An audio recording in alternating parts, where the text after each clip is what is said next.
ആരോ പറഞ്ഞു മുറിച്ചു മാറ്റാം കേടുബാധിച്ചൊരവയവം, പക്ഷേ കൊടും കേടുബാധിച്ച പാവം മനസ്സോ. ജീവിതത്തോളം ജാഗ്രത ആവശ്യമുള്ള മറ്റെന്തെങ്കിലും ഉലകത്തിലുണ്ടോ?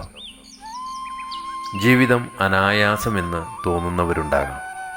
പക്ഷേ ജീവിച്ച് കാണിക്കുമ്പോഴാണ് പ്രതിസന്ധികളെ നാം അറിയുക.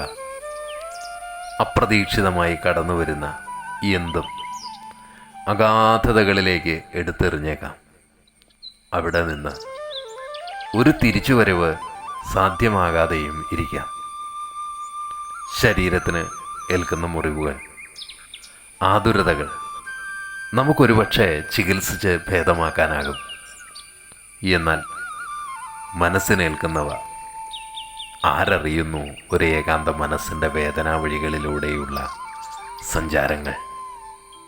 അതുകൊണ്ടാകാം മലയാളത്തിൻ്റെ പ്രിയ കവയത്രി സുഗതകുമാരി ഒരു രാത്രിമഴയുടെ അനുഭവത്തിൽ ഇങ്ങനെ കുറിച്ചത്: രാത്രിമഴ, നോവിഞ്ഞരക്കങ്ങൾ, ഞെട്ടലുകൾ, തീക്ഷ്ണസ്വരങ്ങൾ, പൊടുന്നനെ ഒരമ്മതൻ ആർത്തനാദം.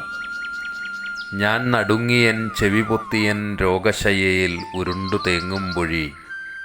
അന്ധകാരത്തിലൂടെ ആശ്വാസവാക്കുമായി എത്തുന്ന പ്രിയജനം പോലെ.